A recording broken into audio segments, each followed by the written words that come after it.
स्वागत है आप सबका आपके अपने चैनल चौक इंडस्ट्री अकेडमी में। तो जामिला इस्लामिला का एक नोटिस जो आप सभी बच्चों कैंडिडेट्स को बताना है, ये नोटिस फॉर प्राइवेट कैंडिडेट्स बच्चों के लिए है जो यूजी पीजी कोर्स करना चाहते हैं जामिया यूनिवर्सिटी से प्राइवेट में। तो उनकी जो एग्ज़ाम की जो उसकी एडमिशन की डेट है सबमिशन की, वो शुरू हो गई है एग्ज़ामिनेशन की 3 मार्च से, और इसकी जो लास्ट डेट है सबमिशन की ऑनलाइन फॉर्म की वो 31 मार्च तक है।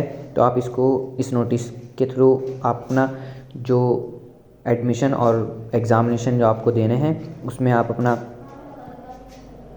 ऑनलाइन जाके उस फॉर्म को फिलअप कर सकते हैं। उसके बाद आपको यहाँ पर हार्ड कॉपी निकलवा के सबमिट करनी होगी डॉक्यूमेंट की, ठीक है, काउंटर नंबर 1 पे।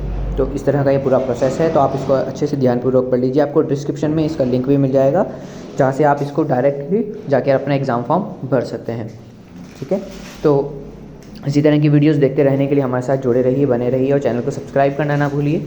चैनल की वीडियो को लाइक कीजिए अगर पसंद आती है तो। ये वीडियो देखने के लिए thanks for watching this video.